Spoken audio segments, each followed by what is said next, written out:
Qu'est-ce qui devrait pousser à consulter, puisque c'est quelque chose qui est parfaitement dépassable. Et vous le dites, deuxième cause de consultation dans les cabinets après la dépression. Est-ce que parfois ça peut être confondu avec une dépression? Tout à fait. Ou souvent on va se retrouver avec un trouble anxieux parce que justement l'angoisse et l'anxiété c'est vraiment l'arbre qui va cacher la forêt, savoir la forêt du trouble anxieux. Et donc on peut se retrouver justement avec des crises d'angoisse à répétition et c'est là où il faut aller consulter. Donc à répétition peuvent justement donner une certaine fatigabilité qui peut mener à une dépression. Donc les deux tableaux cliniques peuvent être évitables et peuvent en même temps, on peut avoir les mêmes tableaux cliniques chez une seule personne.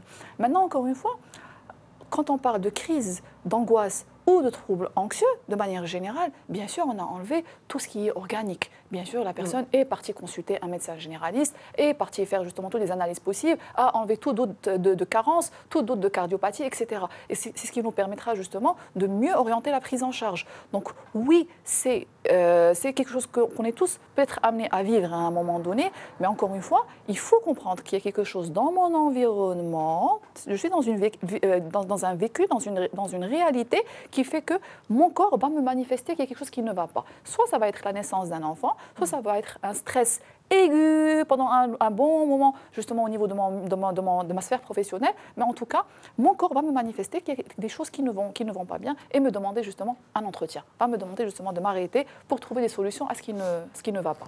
Les crises de pleurs aussi? Bien sûr. Oui, c'est une manifestation récurrente. On a parlé de l'humeur, donc on a parlé de l'irritabilité, la fatigabilité, encore une fois, elle vient en premier plan. 80% des personnes qui souffrent justement de troubles anxieux souffrent de fatigabilité aussi.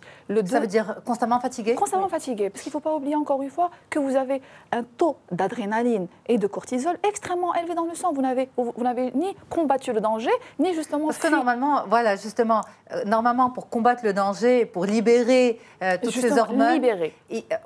Face au danger, on court. Et donc, on réagit à une activité. Il y a une activité motrice. Malheureusement, on a une troisième réponse qu'on commence à avoir justement avec notre vie quotidienne. 21e siècle, on est à l'ère numérique, c'est notre révolution, une troisième révolution.